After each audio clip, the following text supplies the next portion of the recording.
Welcome to the Comedy Smudge podcast with Jeff Gobeil. I'm Jeff Gobeil, and man, oh man, do I need a good comedy smudge because I got a complaint about my stand-up. And let me say before I get into it, I agree with the complaints about my stand-up. I was hired to do a clean set in front of children, and then I wrote them an email being like, I don't think I got it. But the organizers said they wanted an indigenous comedian. They like my sobriety stuff, so they hired me. So I was like, all right, I'll do some comedy in front of kids. Now my stand-up was broken into two parts. One was the early part where I got to go long, and then the second part was like very short. It was supposed to be 10 minutes, but because of a power outage, I only really did 5. Doesn't matter. Either way, this lady messages me on Instagram to complain about my stand-up, and I'm like, you're complaining about the wrong part. Turns out she only saw the second half. Bit of background. It's a Canada Day comedy show slash festival in one of the rich communities in Winnipeg. I get over there.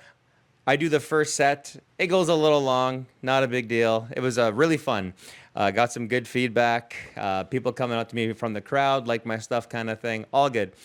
The second the second set, the entire show is behind almost an entire hour. I look on stage and I gotta follow someone called Papa Shark. Do you know who Papa Shark is? That Papa Shark. I gotta follow someone going, baby shark, do, but it cuts all the way to the Papa part and wave your hands, do. So all these tiny, tiny children are lined up in front of the stage. And who's next up? Jeff Gobeil. Luckily for that power outage, because it actually caused such a reset in the energy that a lot of the kids just left because there was nothing going on the stage, right? So before Papa Shark goes on, before I follow Papa Shark, right in the middle, the organization wanted to do an announcement, and they talked to me. They're like, if you're off stage at 8 o'clock, we're actually right back on schedule. Do you mind if we cut a lot of your time? Because originally I was supposed to do 45 in the second half, and I was like, man, oh man, yeah, I can do 10. Of course I can do 10. So the organizers talk to the crowd. Hello, shout out to all our volunteers. Shout out to all the vendors. Shout out to all the performers. Thank you so much for being here. We love you. Have a safe Canada Day. Let's continue the show. I come on and I let them know we're back to the adult the adult portion of the evening. It's still going to be kid friendly, but a little adult themed. So I start talking, and the power cuts. We lose full power. I look over and the guy's like, oh, the generators are out. I'm like, there's probably 3,000 people here. I can't shout loud enough to everyone, so I just yell, the power's out. The generator is out of gas. Please tell the people behind you. Just pass the message on.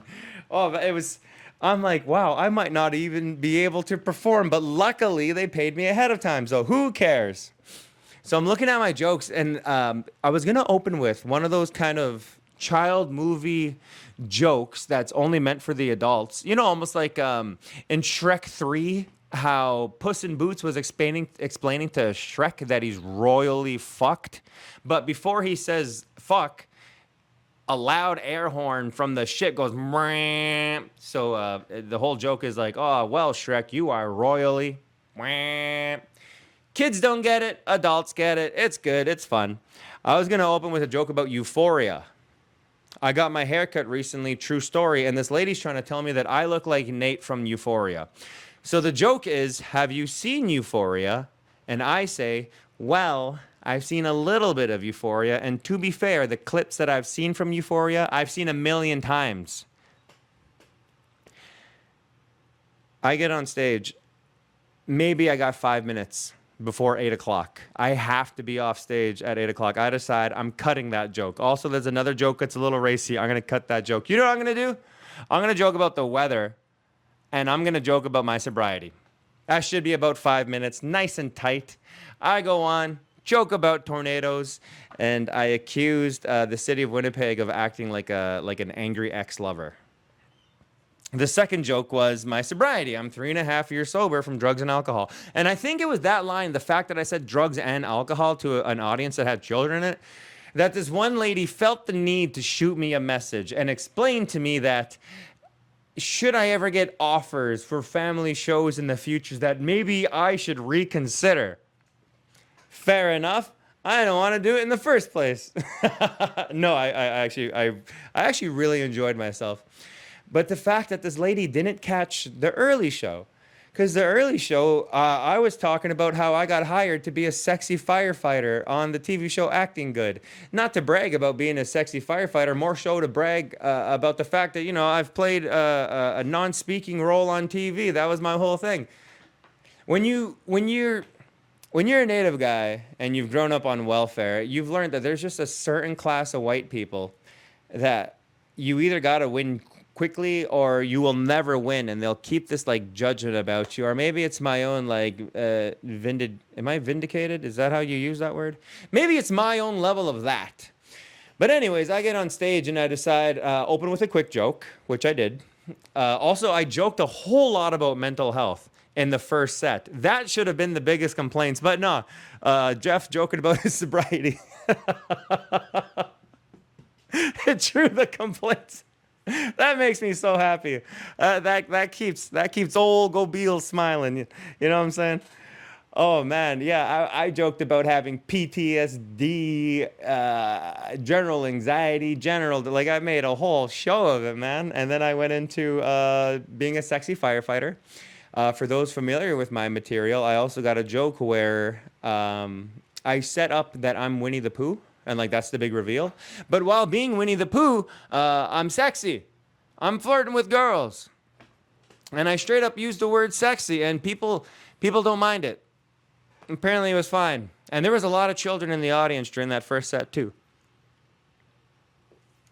So my comedy smudge, that's my smudge. I need to cleanse myself of this lady's text because, man, my intention is never to offend, but I manage it.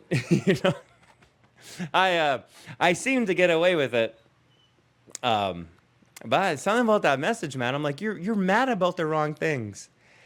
I did a show. This was probably 2 years ago now. I did a show out of town, and one of the jokes I told was about how I was one of 6 Native kids that went to my Catholic high school. And 2 of the Native kids were my sisters. 2 of the other Native kids were my cousins, and we had 1 Inuit. So literally it's Gobeils, Keewatans, and this 1 Inuit chick. And the principal, in order to honor all the Native kids, took us to a rap show. I walked an audience member who approached the hotel that we were performing at, and she filed a complaint against me. And very specifically, I know this because staff told me, she really wanted the staff to pass the message on to me about her complaint. And her complaint was that I was being unfair and saying damaging comments about teachers. No, I wasn't. I don't even think I said teacher. I'm pretty sure I said principal. The principal of our school took us to a rap show, which, by the way, that's a true story. So one, she can't complain about that. Also, it was in such a, oh, what's up, Gansey? It was in such a small community that the guy who organized the show was like, maybe she was just racist. Because you were talking about Native people in a very positive light. And sometimes when you do that, you get these reactions where people will walk out, not have a real reason for walking out, and just claim that it was some other bullshit. So I'm half wondering because the entire lens of everything that I said at the Canada show was through that city boy, city native lens. And believe me, I joked about land acknowledgements. I told people maybe we should do land acknowledgements once a year, only on Canada Day. And Wab Canoe was at the event. The highest approval rating premier in Canada was at the event. He was only there maybe for the first 4 minutes of my first set. And I got to shout him out. I got to poke fun at him. I mentioned politics, mental health, the LGBTQ plus community.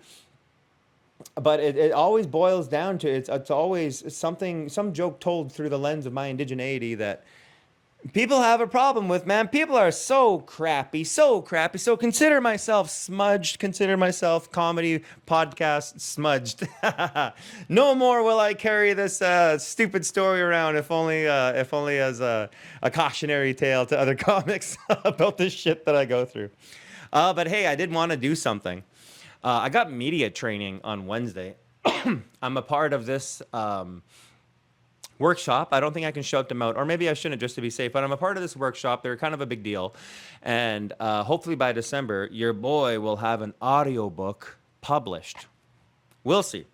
But anyways, part of the media training is you can learn to be interviewed by interviewing other people. So we're like, we as the cohort, there's about 21 of us. We as the cohort, we're like, cool.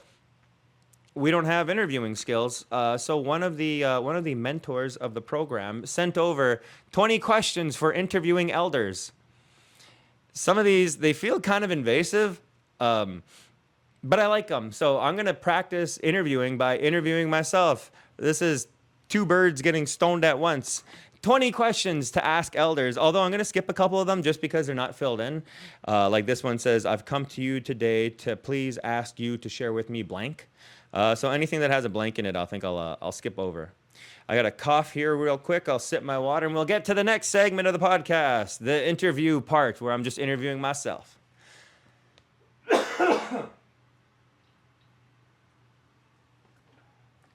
Question 1, where's your studio? My living room of my house. All right, question 1. What's one thing that you want your family and future generations to know? Oh, what a powerful question. If I was an elder, I would have so many answers. What's one thing that you want your family and future generations to know? I think that I would take the time to properly articulate my answer, but it would be some version of not taking life too seriously. You will know, or maybe you should put some time into learning when to trust your instincts, when to lock in, when to take life seriously. But to know that 99% of this whole temporary experience that we have on this astral plane is it's interaction. It's just us with other people. If you can always move with I'm going to interview my cat real quick. If you can always move with good intention, then good things will follow. Just because you're moving with good intention does not mean that good things will follow, nor are you, sorry, my cat's losing it here, nor are you, I'm not trying to say privileged, what's it, entitled, nor are you entitled to good things, because that's life. At the end of the day, we are the universe experiencing itself. Are you okay, Genzi? You're really loud today. Yeah, some version of don't take life too seriously. Question 2. What is your greatest memory? Could you imagine asking an elder that question? It's I don't know. I'm not an elder, so I don't know what it's like to be asked. But this is like very like, I'm aware that you're dying soon. What is the greatest thing that you can tell me? Please, you know? What is your greatest memory? What is my greatest memory? One of the go-tos when I've been asked this question before, it used to be my earliest memory of Christmas. I think around 3 years old was like when you start to kind of become sentient to this life. This life, wow, listen to me talk, old spiritual Gobeil over here, passing knowledge. One of the earliest memories in my life I have is of Christmas, is of my older brother and sister staying with us. How massive the tree looked and how big all the presents looked, and my dad putting a mattress on the floor for all of us kids to sleep on, kind of thing, because back then when you're tiny, a double mattress can just fit all the kids. But I actually, I've kind of committed to a different memory of this life being the greatest. Like I have memories of my wedding day that always stand out to me. But more so, am I going to get cheesy or do I want to give a fun one? I'll get cheesy. Why not? The memory of my wedding, yes, it is absolutely beautiful seeing my bride, my wife, standing in front of me and all our friends and family, and looking the way she did. But I'll give you an older memory than that. When Alyssa Bird got her talons in me, I attended a graduation ceremony. I had no idea that I would be honored at this ceremony, but my sister invited me. I had graduated Red River College. I had just received my journeyman as a carpenter.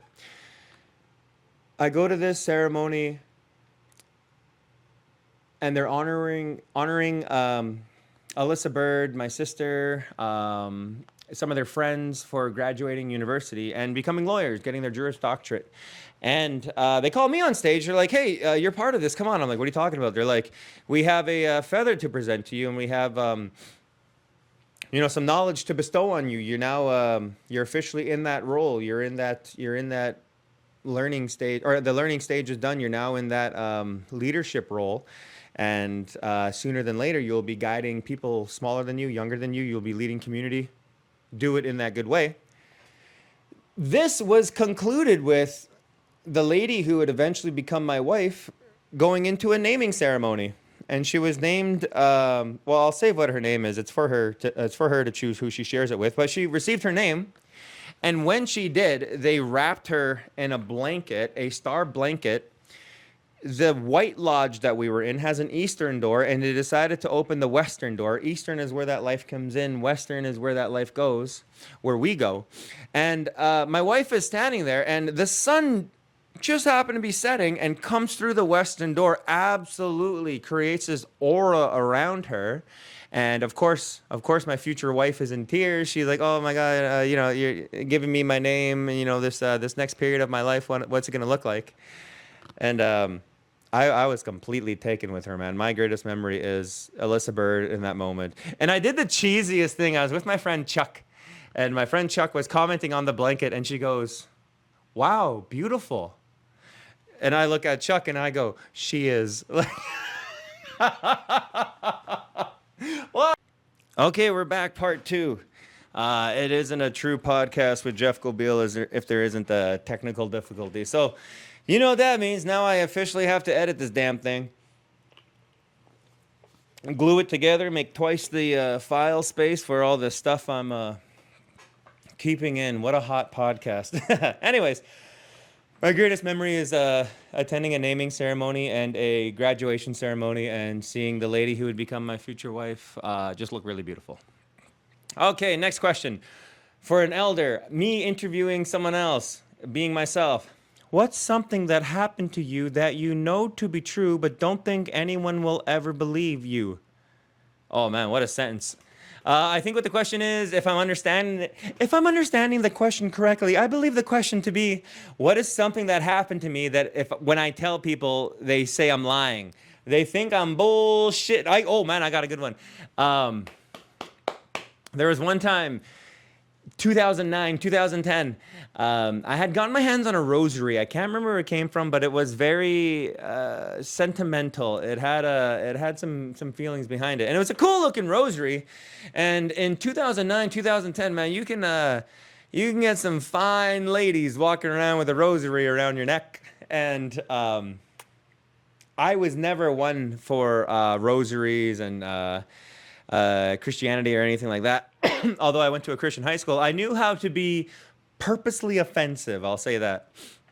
Anyway, so we're all drinking in my bedroom. There's probably, oh man, back then, you know that drinking squad when you think back in your life and you're like, oh, that time in our lives when like before marriage, before kids, when those boys that you would get hammered with like once a month minimum. Yeah. I was with my version of that crew, probably like 6 to 8 of us in my bedroom, my childhood bedroom, and I had the rosary on. I'm wearing it, and I have a glass of beer, and then I believe my rosary, as I put it on like this, when I dropped it, I believe it slightly hit my glass of beer, and the boys are like, whoa, you be careful with that, be careful with that, and I dunked my fingers in my beer and started going in nomine Padre and Filii Spiritus Sancti, and I'm just blessing my friends by flicking beer at them. The body of Christ fell off my rosary, hit the ground with a little tink tink tink. The room all silent, completely silent. Everyone's like, pick that up and put it back on right now and take that rose. Like everyone was so panicked. This is a world where I think it was like 4 or 5 months after Paranormal Activity had come out, and like it had just hit the internet because we were all pirating stuff back then. So all my buddies watched it. They were all freaked out about it. And here I am making fun of the whole damn thing. And sure enough, Jesus falls off my rosary, hits the ground with a ting ting, and everyone's like, oh, I told you not to mess with God. God's sending you a message, Jeff. And then nothing bad happened. I just drank in excess for the next 12 years of my life from that point forward. Oh, yeah, I've told that story. I used to work construction. I told that story like the very Monday, like the following Monday at work. I was like, oh, you'll never believe this. I have a beer, right? And I'm dipping my fingers and I'm flicking it. Guys are like, bullshit, that never happened. What do you get from telling a lie like that? Like, guys were pissed. Guys didn't want to hear it. Man, oh, man. Yeah, that's something that happened to me that people won't believe. Jeff Gobeil. Poking the bear. All right, question 4. What are some things that you've learned from your life and experience? What are some things that you've learned from your life because of your experience? You know what that reminds me of? There's a rap lyric. It's a feature on one of Drake's songs. I think it's the what's the album where like his face is sideways and it's blue, and there's a second version of the album where it's like a kid him and it's a blue background. They're like, watch me going out of my way when I should have went home. But there's a feature verse on that album that's, I think it might be 2 Chainz of all damn people, but it's I can't remember the setup line, but the follow-up line is, I learned from what I've been through. And I always thought that was such a waste of a lyric, because like you're defining the word experience. What the hell? No kidding. I would hope so. All that to buy some time to think, and I'm blanking. What are some things that you've learned from your life and experiences? I have 100%, almost 100% of the time. I should own it and say 100, but I have learned that almost 100% of every instance that I have been mean to someone else, I have regretted it. I am very much a leader in my friend group, in my family, when I was growing up. Now, even in the Winnipeg comedy scene, I am very much a leader. And like my crew has always looked for me to guide them. And I have always tried to lead in the best way and the kindest way. Have there been times when I've given shitty advice or told people, tell them to fuck off, tell them to suck a dick? Absolutely, but I've always regretted being mean. There are definitely times when you got to stand up for yourself, set those boundaries, reinforce them, and you do got to tell people to fuck off. But there's times when I'm either too amped up, too hyper, too in my own world, or I'm just feeling like being a prick, honestly. And I often regret being mean. So if there's something that I have learned from my life and experiences, I've learned I don't like being mean. And people always remember how you treat them, so treat them well. Leave them feeling good. They won't remember what you say, but they will remember how you make them feel. Also, don't speed. You know how many times I've sped in traffic, and I've like in my mind I've been like, oh, that red car, see ya, and I'll take off, and I'll barely make it through a yellow, and then make it through the next yellow, and I'm racing, and then I come across a really long red, and then sure enough, that red car pulls up beside me, and it wasn't worth speeding. I did nothing but put myself and others at risk. For what? To end up at the same red light as the person driving the speed? Don't speed. It feels cool, and I still speed to this day, but it's not worth it. It really isn't. Prioritize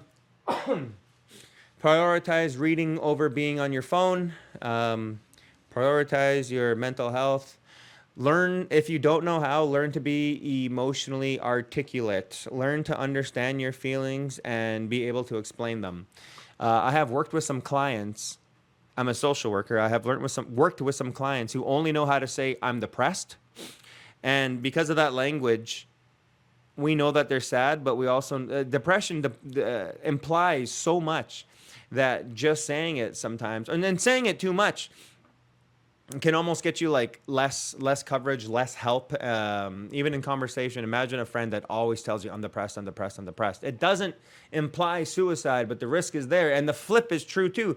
Sometimes they just say it in reaction. If you can learn to be emotionally articulate, you know, I'm angry and this is why I'm angry. I'm sad and I'm sure it has to do with this. Oh, I'm a little embarrassed. And if I'm being honest, I'm being avoidant of what I'm embarrassed by. I just give me a day. And like you learn to communicate way better. Learn how to be emotionally articulate. If one thing we want to improve you as a person, and this is the thing, it's almost like the, the example I use is having a dirty butt. Do you right now, you viewer, do you think that you have a dirty butt in this moment? Do you think you have proper hygienic skills? Everyone and their mother will say, yes, I have good hygienic skills. No, I don't have a dirty butt. But because of our own standards, if we start applying each other's standards to everyone else, we'll slowly start finding some people with some dirty butts. Why am I talking about dirty butts? I completely forgot. I had a setup to something and now I'm blanking. Yeah, well, that's what I've learned from life experiences. You can't measure yourself and your successes and your failures by other people's successes and other people's failures. There you go. That's a dirty butt. What is Jeff Gobeil? What is something you were taught that you don't want the world to forget? Oh, man. I was taught how to live in relation with the land. Very, very beginner ways. But still, I wish I knew more how to live in relation to the land and that with that reciprocity piece. Other, we wouldn't be in the damn situation we're in. Winnipeg is now Canada's tornado alley. Places are burning up. Water levels are rising because ice caps are melting. Dude, this is our only shot at this planet. And AI companies want to burn the water or whatever they're doing. Like, right? How's my cat supposed to... If I get hit by a car tomorrow, how's my kitty cat supposed to survive? He's going to burn in this hot, hot sun too. Learn how to live in reciprocity with the land. Learn in relation with the land. I wish the world knew that. I bet they do. It's just there's so much money to be made. They don't. I have a thing where back in the day, I think around the time, what was that movie? Inconvenient Truth came out. There was a lot of crazy people dumping on conspiracy theorists. And now I think like everyone believes in at least 4 conspiracies. What are you most proud of about your community? Which community? My cohort, man, how about my community of my family? My family, oh man, we are resilient like no other. The Gobeil / Thunder Sky clan. We know resilience, we know survival. The next generation is on the come up. We are here and alive and able to take care of them, and we are. I'm really proud of my family. Hey, something that I've learned that I don't want the world to forget, and also something that I've learned from my experiences that I wish to pass on. If you take care of the women around you, everything will fall in place. I don't directly involve myself in my family's and the ladies of my life affairs, but I am 100% supportive of everything they do. I'm always there for them. They don't tell each other because why would they? But they all message me privately and get help and borrow cash and ask me to fix stuff. And I do it without question. I do it with the biggest heart. I am so proud of my whole family and the young kiddos they brought into this world. Okay, can you show us how to blank? Can you please share the blank? Okay, here's a question. What are your wishes for future generations?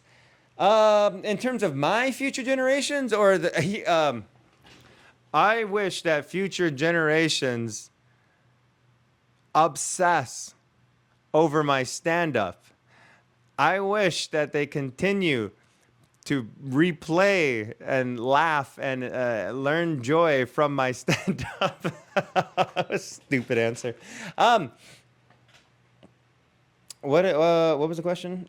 What are your wishes for future generations? I don't know, man. I got no wishes for future generations. We're supposed to think several generations ahead and behind. Um, I hope that children don't get hurt in the way that I was hurt in my childhood. If we can accomplish that, dude, you can grow up and kill each other in wars and whatever. But man, don't hurt kids. Holy fuck. All right, what traditions, customs, and beliefs do you want future generations to follow? Oh my goodness, what is with these future generation questions? Oh yeah, I'm supposed to be an elder. Damn it. Okay.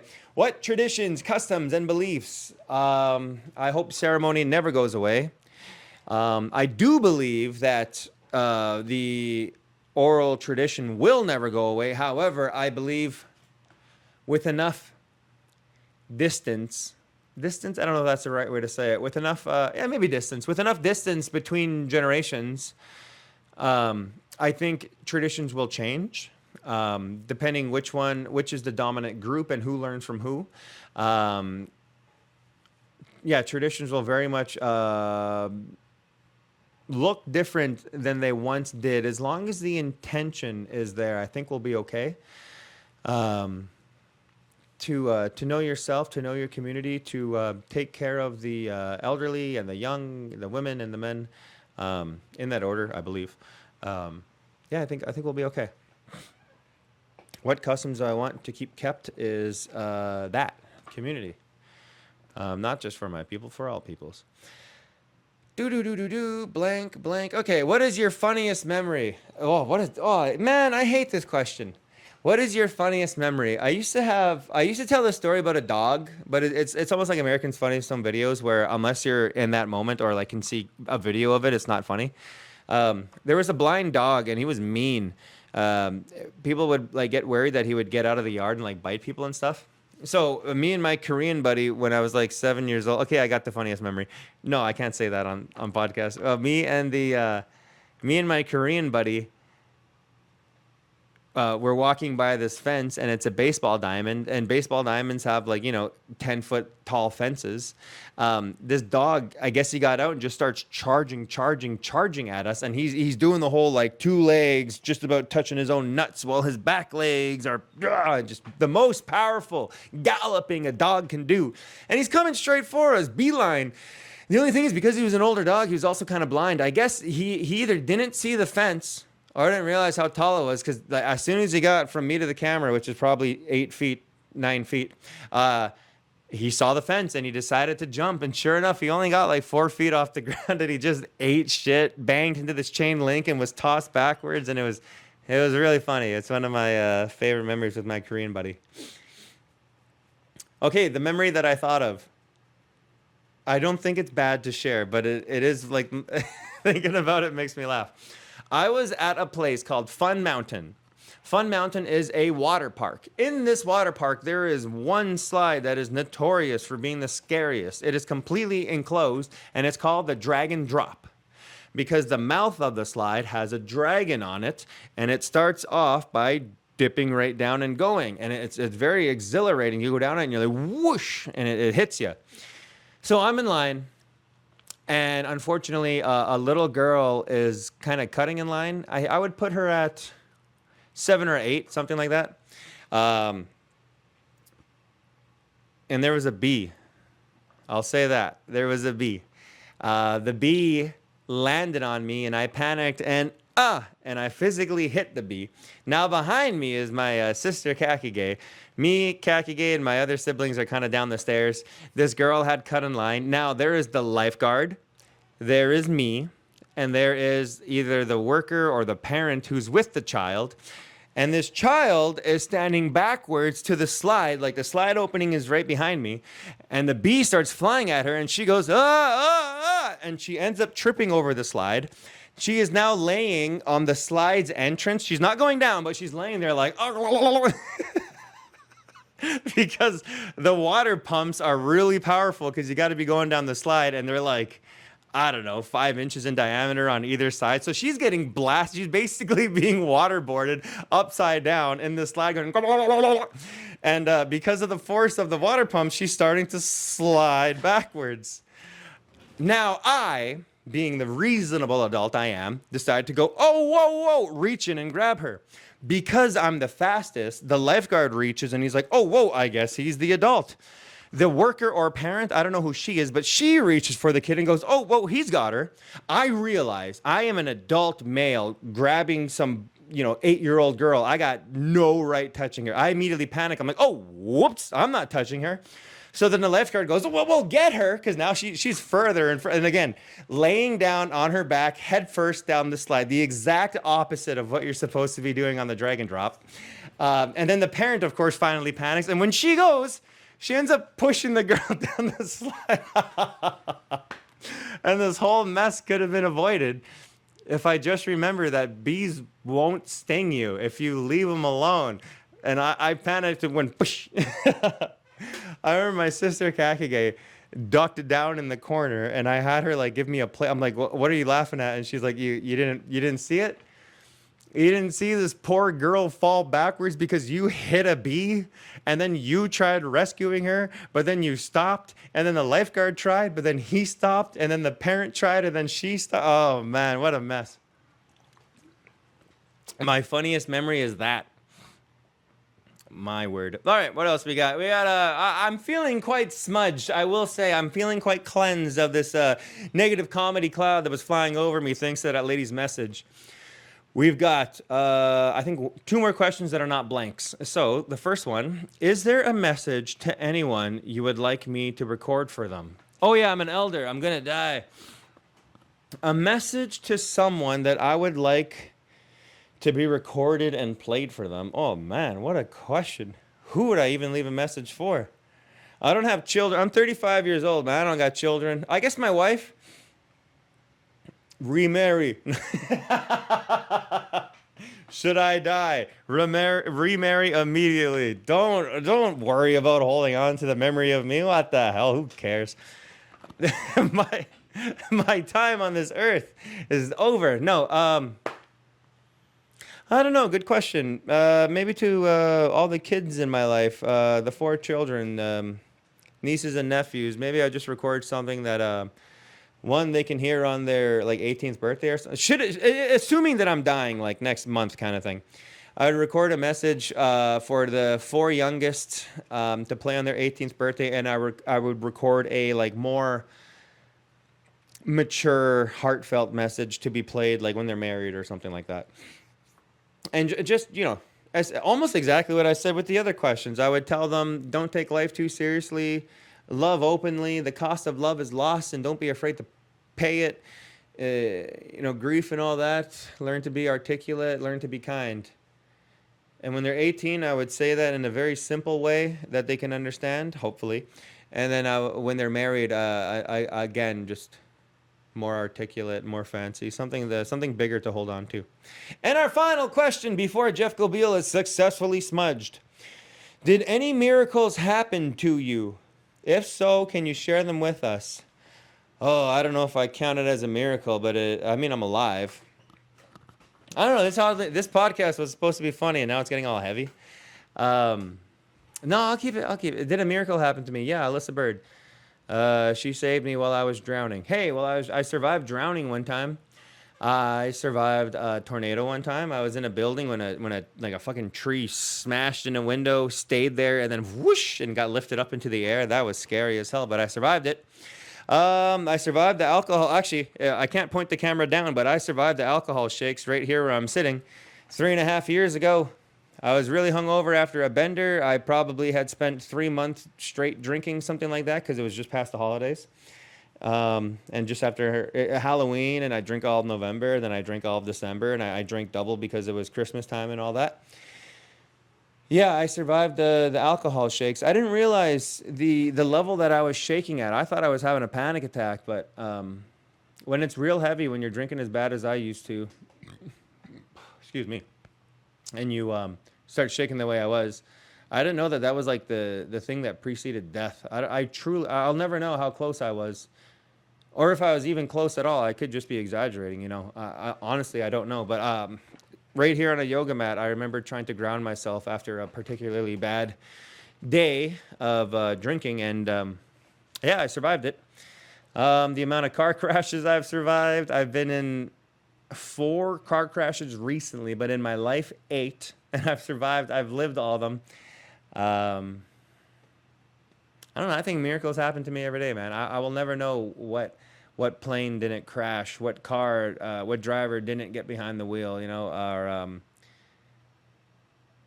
the fact that I can express myself the way I do, and not only do people hear the messages, but people are inspired by them and want to do better with themselves. Or yeah, I tell a stupid joke and they laugh. It's a miracle I'm even doing stand-up at all. How about that?